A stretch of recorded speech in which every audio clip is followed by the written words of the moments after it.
I could never do this. Easy. I could never do this. Easy. Impressive. I love this.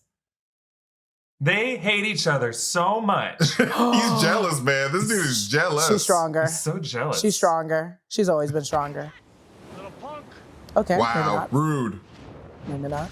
They cut out the middle What's finger. she jump off I'm of? sad. They did. They did. There's a trampoline down there. It's like putting a target on your back and the backs of all the people you care about. Oh, cool. Yet another way That's like what a they all lawyer. say. Bruce. All right. You'll be Here's fine. what they all say. You should just give everyone Hulk powers. Just bleed on everybody. Right. Few upsides. And then you don't have to worry about the target. Our bodies metabolize alcohol. You become a bartender? Fast rate. That makes more sense. That we can drink Yes. so much and not get drunk. Who's paying for it? Hey. No barf. That's good. That's pretty dope. Just a buzz only? Is it? I Drunk? I think we have some new Rockstars sponsors that give you all buzz and no barf. Manscaped? Blue They're sponsoring Chew. this episode. Oh, is it Manscaped? That Blue Chew buzz is my favorite. Welcome back to New Rockstars. She-Hulk's newest scene reveals that Hulks metabolize alcohol faster, so that for them, like for Steve Rogers, it's all buzz, no barf. Yeah. But Jen blames Bruce for this, and it seems like it was just a matter of getting his blood on her. So what really happened there? She what? Working catchphrase. We'll fix it very soon. Fix it in post. This is Inside Marvel. It's New Rockstars' weekly Marvel reaction show, and She-Hulk season is upon us. So joining me to talk about this are two of the biggest Marvel nerds I know and lovers of She-Hulk, MT and Jessica Clemons. Welcome to you both. Hi. She-Hulk season has, almost begun, but it's almost upon us. I cannot wait. It's upon like us. Christmas, but less red and It's- more green. Green is coming. Can you Yes. just do that? Can we make this the new Game of Thrones and just make it green is coming and she just rips Green is people's coming. heads off? Well, I feel like we'll get a lot of potheads' hopes up. It's like green is coming. What? Never mind. Never mind. Thank God it's not April. Get out of here. Hey, we don't turn away any of you. I was about to say we don't turn away anyone who uses here. We don't use shame here Oh, no, unless we- it's illegal and destroying the That's lives great. of your loved ones. Hey, I'm dressed as a teacher for a reason. Actually, as soon as you guys asked me, I was like, I'm gonna dress like a lawyer. And I don't think this is a lawyer outfit, but I was trying. What are you talking about? so. You look like a judge. You look a whole judge right now. I dig it. Yeah, the strawberries. It's great. I mean, I just literally wear the same shirt I sleep in. And I just roll literally into the dungeon and start hitting record. Eric. Seriously, I wear the same outfit like an Arthur character. Someone commented Eric. recently saying Eric looks like he stinks, and I feel bad for his fiance. That was me. That That was me. video. That was me in the comments. I'm sorry. I should. What? They're not wrong. I mean, you're not wrong. That's why you get sight and sound here. That's it. You don't. Luckily, YouTube hasn't found a way to project my stink over to you, but it'll get there. Soon. We'll have the technology soon. Smell-o-vision is coming.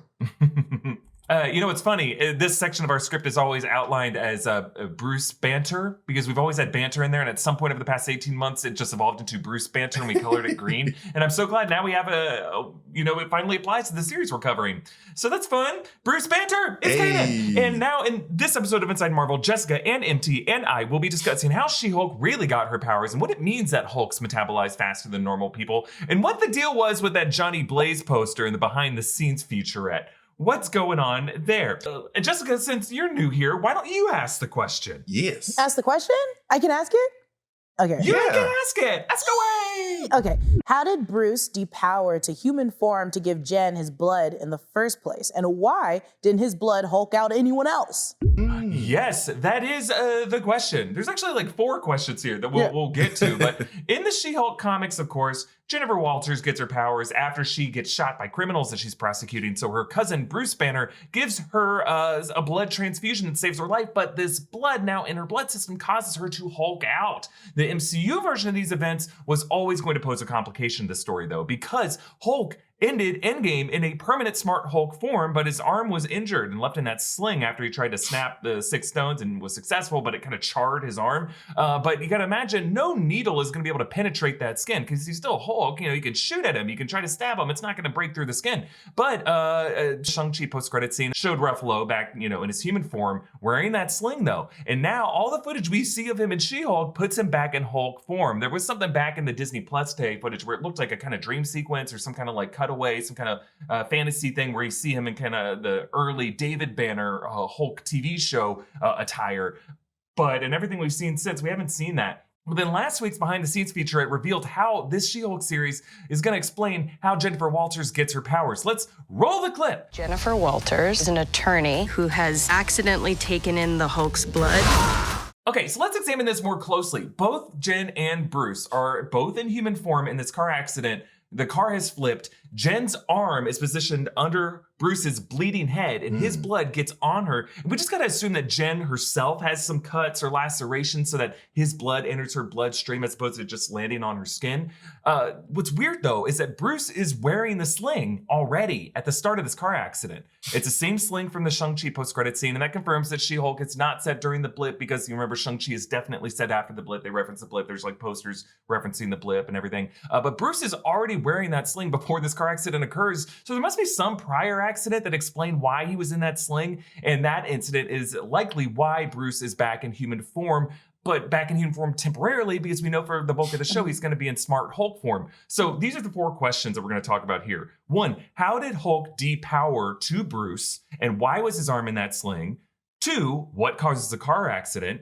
3, how will Bruce revert back to Hulk form in this series? And 4, why is only Jen Walters affected by Bruce's blood when his blood has definitely gotten in other characters over the years? Like famously, a drop of his blood fell from into that bottle of juice in the factory in the 2008 Edward Norton Hulk film that later made several characters sick, including Stan Lee. Marvel Studios has clarified since then that those people did not Hulk out; they just got sick. And then also in the 2012 Avengers and 2015 Age of Ultron, it's likely that when Hulk reverted to human form into Ruffalo, he probably had some cuts. Some blood probably got exposed to someone. Natasha Romanoff helped him limp away from battles. I'm sure his blood got on her. So let's take these in reverse order, talk about each one. Why did it only affect Jen? I'm thinking, guys, that Jen has some kind of unique genetic condition so that only she would react this way to having her cuts make contact with Bruce's blood. Maybe it's just familial DNA. Maybe it's an X gene, but it's just something that she has and no one else has, and Stan Lee's character would not have had it. What do you guys think? Why was Jen only affected? I completely agree. I'm sorry. I completely agree. I think it is only because it's only in the family. And if it did alter anyone else, maybe her parents or what have you, it still has to be someone that's in the Bruce Banner family. Because I do think they're going to still keep intact that 2008 rule of if someone else drinks it, they're going to just become crazy people. So I don't think that that's too far off to just be like, oh, I don't think it's going to be the X gene. I think it's that she's in the family. And people with that same genetic makeup can have it. And that's why hers isn't probably as horrible as his is. True, but we also should consider the end of the 2008 Hulk film when the leader got a couple drops of Bruce's blood on his forehead, and his forehead was like, "Oh, time to change and be weird." So I think that Bruce's blood can affect anyone really, but like it really depends. It's sort of like a crapshoot, sort of like with the Extremis program. Like half of the veterans that had Extremis blew up because their bodies just weren't compatible with a strange alteration. So I think that it really is just like, you might die, you might get powers, really. It really just depends on what your chemical makeup is. There just has to be a reason like some for kind it, of though. serum. Was it just Bruce's raw blood that got into? I thought there was like some other kind of process to where there was like a serum derived from it that was used to make Abomination, and that they had done something extra to it beyond it just being what was currently. I'd have to rewatch it. But you do bring up a good point, MT. Yeah, I think if I'm remembering correctly, it's been a while since I've watched it too. I think that like while Abomination is changing, Sam gets hit. Samuel Stearns gets hit. Falls back, and like some of his blood, Bruce's blood, falls on his forehead. He's like, "Ooh, this is good," and we never see him again. He does have that goofy smile, honestly. But yeah, I think that like this accident could occur some point, like a lot closer to the events of Endgame, because like I think that Bruce at the point of this accident is still healing and probably can't Hulk out. And maybe that like some of Jen's enemies like work based on a case that she's working on want her to be dead. So like she's riding with Bruce one day. It's like, all right, Bruce isn't gonna Hulk out because he's hurt and like they're both vulnerable. So let's just attack them both. And like some of Bruce's blood gets in her bloodstream. It's like, all right, time to be She-Hulk now. MT, you're touching on such an interesting theory. You're getting ahead of us, but I want to talk to you more about that in a bit. Oh, sorry. This is awesome. I love where this is going. Let's actually talk about that. Why was Bruce's arm in a sling, right? That's still kind of an unknown question since we saw him in the Shang-Chi post-credit scene. But now that we know that Wang is in this series, I firmly believe that phase 4 is the Wang phase. They need to just call it the Wang phase because Wang is in everything, and I love it. Get him in everything. So we know that Bruce Banner's in touch with Wang, the Sorcerer Supreme, from that scene. And my theory that I posed before is that Wang might have used a temporary depowering spell like the Sands of Nisanti that we saw in Multiverse of Madness that depower you for like a certain amount of time. And that they might have depowered Hulk so that they could heal his arm after it was burned in Endgame, and they needed to depower him into human form to heal it because they couldn't really do anything to him while he was still in Hulk form. And that might be why, just temporarily, he's in the sling during this period of time. The sorcerers have been helping him out. It could just be like a simple scene in the first episode of She-Hulk where they just kind of say that, where it's like, Wang helped me out. He got me back in human form. And then they tried to operate with Hulk, but it broke their magical objects, so they needed me back in a human form. It's such a rough but good Mark Ruffalo impression. It's like it's almost there. It's almost there, but it's pretty damn good. It's a Mark Ruffalo impression. Rough. I can see that, and I can also see MT's. My whole situation is, I think we kind of glazed over the fact that it took him so long to even coexist between stupid Hulk and smart Hulk and himself. So I think there's still room for him after Endgame to be like, yeah, I went back to the lab and I focused more on now seeing how I can change between the two rather than just becoming smart Hulk. He's like, I want to make sure that we can coexist, but also I can be one or the other. But I think his arm is still in that sling because that's something that just can't be fixed yet. And I think he's been focusing so much on himself. And I think that's what's going to be like the big story of She-Hulk is focusing on yourself and being yourself. That's what he's been focusing on rather than fixing the arm that's messed up, if that makes sense. But I do agree with MT going forward about the whole incident happening. I think someone's out to kill Jennifer Walters, and that's why the car flipped. I agree with you, MT, on that. That's ahead of us, though. Yeah. But yeah, that's interesting. Yeah. But also, let's not forget about Helen Cho from Age of Ultron, because like her whole deal was repairing people's skins. Like she helped Hawkeye, she made Vision. So I feel like there's also an possibility that Bruce is on his way to go meet up with Helen Cho to help his arm out. It's been too long. And I'm upset. I'm upset with her because it's been too long. I'm like, you think you would have helped people 3 movies ago, or like not even 3 movies, 3 series ago? There's a lot of people missing skin. You can't pick and choose whose skin you're fixing, Helen. She's using her skin grafting technology to be like Buffalo Bill. She's somewhere like dancing to Goodnight Horses. She's choosing. And she's like leaning in. She's making a TikTok video going like, I'd fuck me. Also, she just wanted the green skin. She wanted the green skin. She said, give it that. Exactly. Give it that. Hey, I agree. I think we need Helen Cho back in this because how do you think we're going to get Amadeus Cho in this? My boy. Could she have a son named Amadeus? She's got it. Like, that's got to be Amadeus' mom. Right? I mean, there's only one way 2 people could have the same last name of Cho. It's not like it's a common last name. It's only one way ever.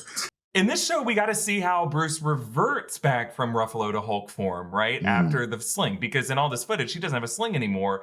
I'm wondering if, like, whatever my theory, if I'm still going with this sorcerer healing seminar theory, like, maybe the Sands of Nisanti wear off, and maybe it could be like the destruction of the Darkhold or the Book of Ashanti that disrupts sorcerer magic across the universe.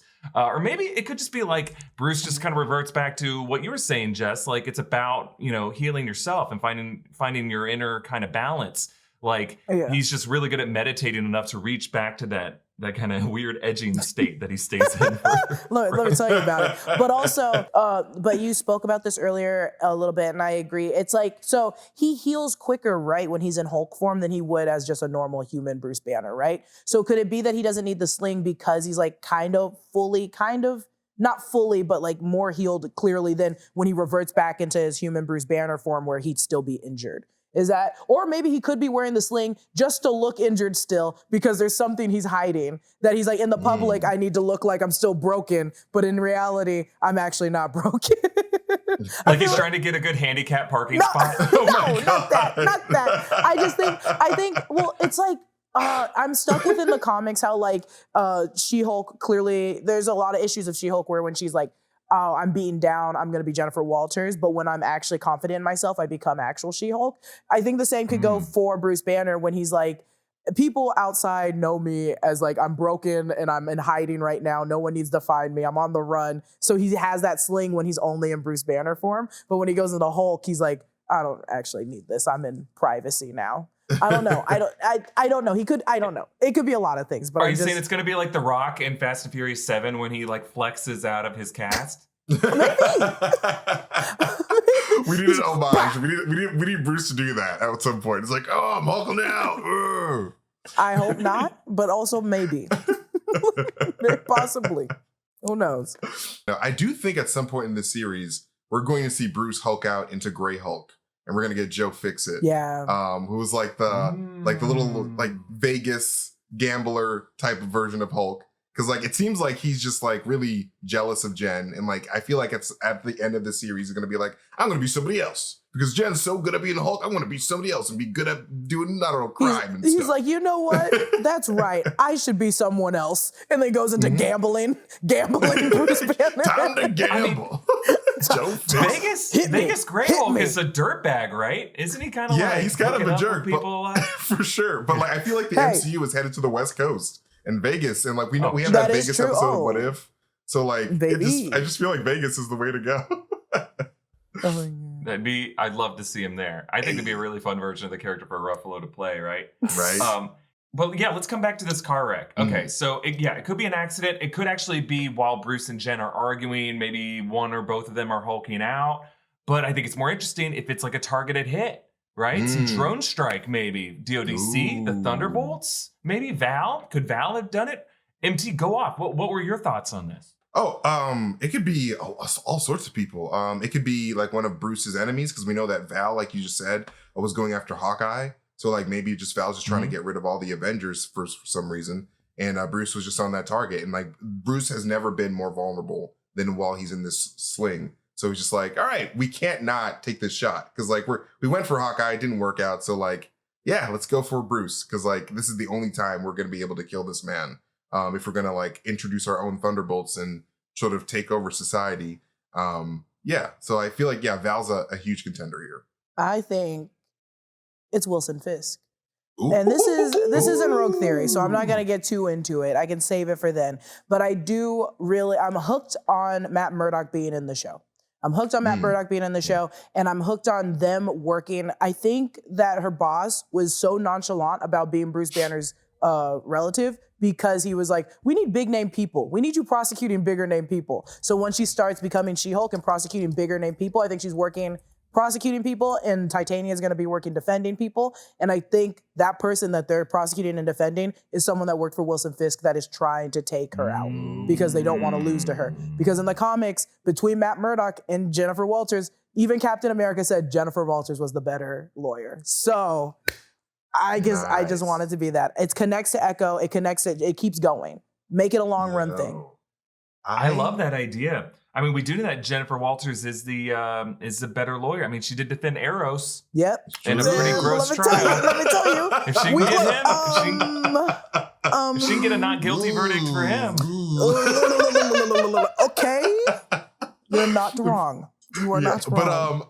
But I love this connection to Fisk, considering that like we know from like the Hawkeye series that like Fisk is this super soldier of a human that can rip doors off. And like, I would love if like She-Hulk connected the whole Hulk's connection to the super soldier program to Fisk and like maybe explaining how Fisk is so powerful in the MCU, because like it has not been explained why Fisk is like this tank of a human being. So I feel like it'd be really fun if he was connected to this. If this show is just project. all the tanks of the MCU, I'm just gonna be like, these are all people that are just really strong. None of them can fly. None of them have any magic. No. They're just strongest people on the planet.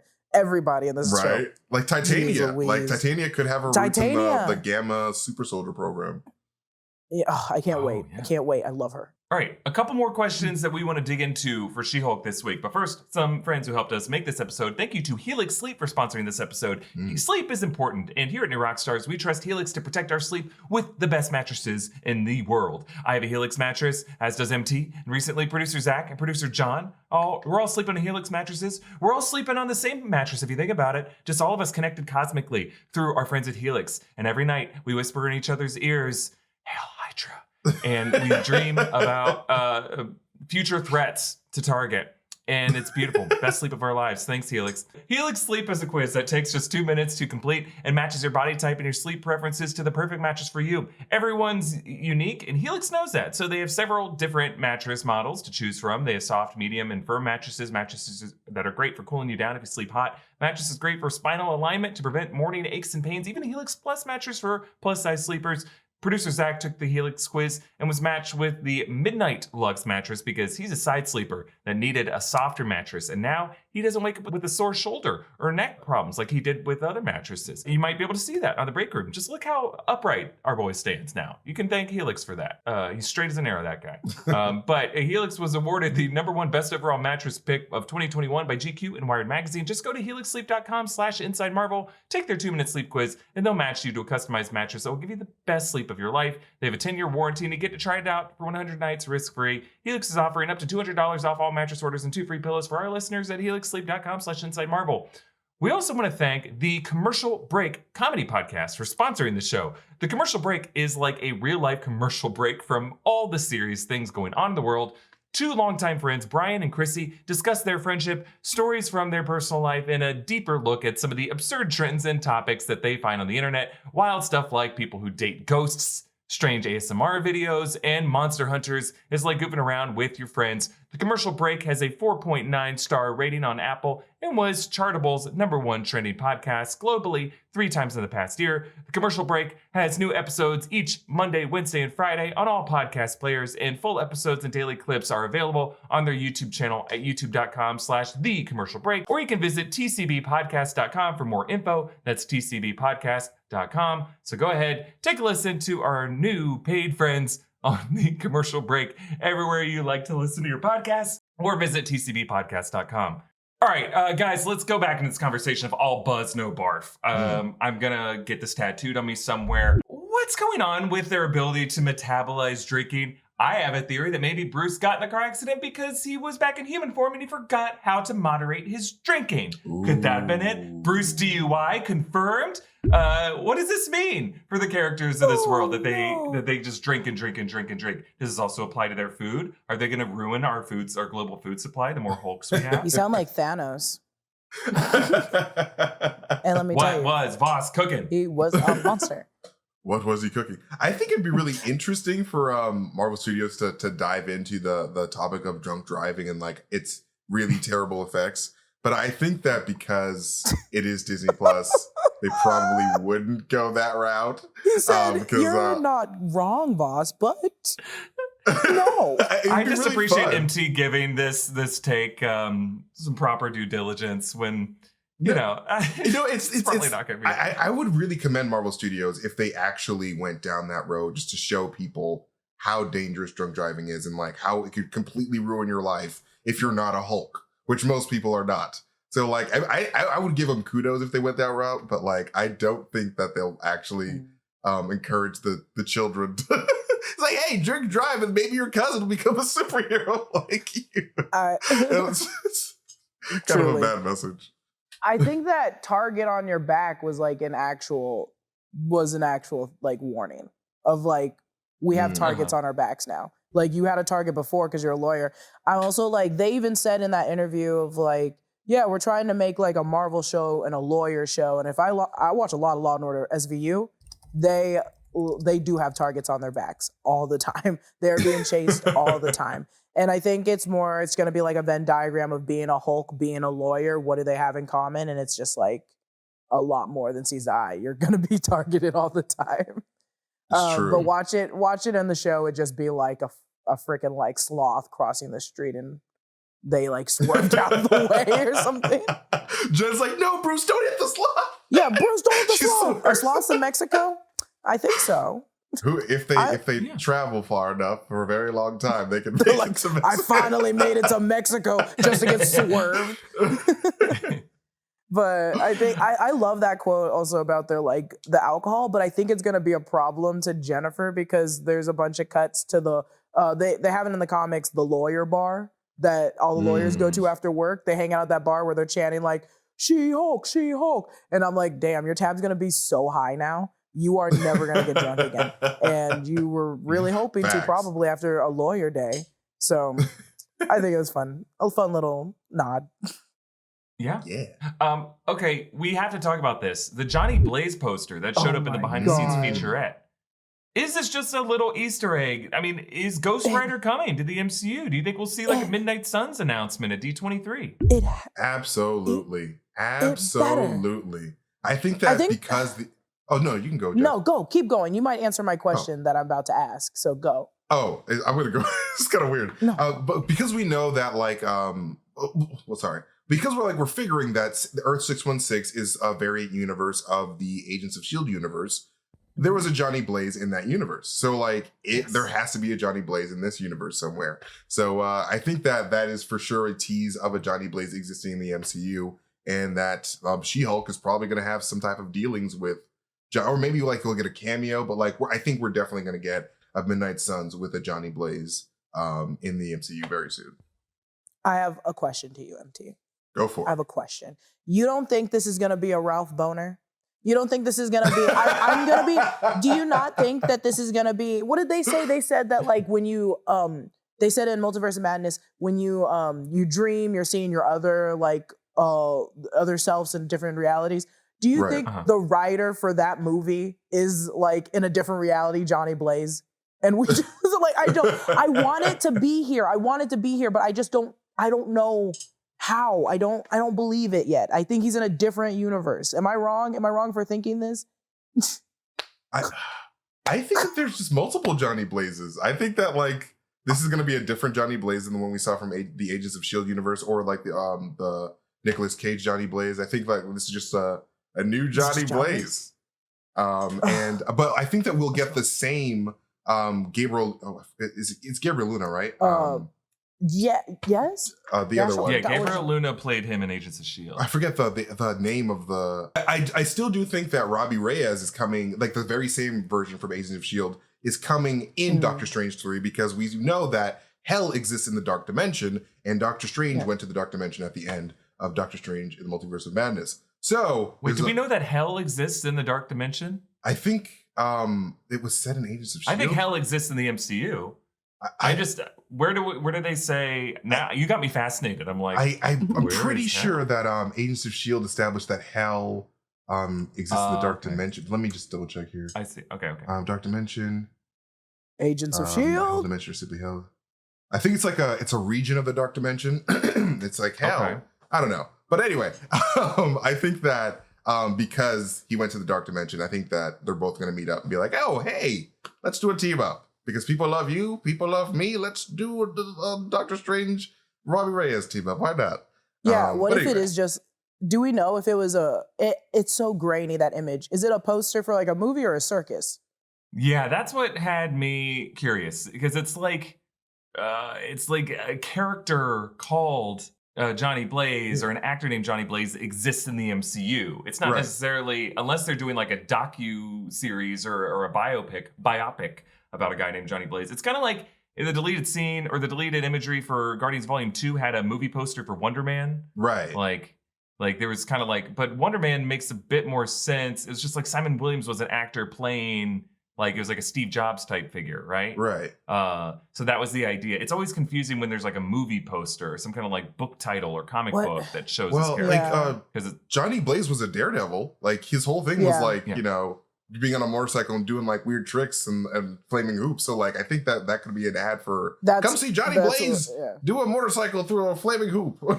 That's why I asked, is it for a circus or is it for a movie? Also, what if it is just a guy that like lights his helmet on fire and jumps through rings? Honestly, that's what like, Johnny Blaze did in the movie They're anyway, in that Nicolas Cage movie. But that's all it is. That's all he ever does. I think we'd all be a little sad. I wouldn't. I'd be so up to it. I'd be like, give me more.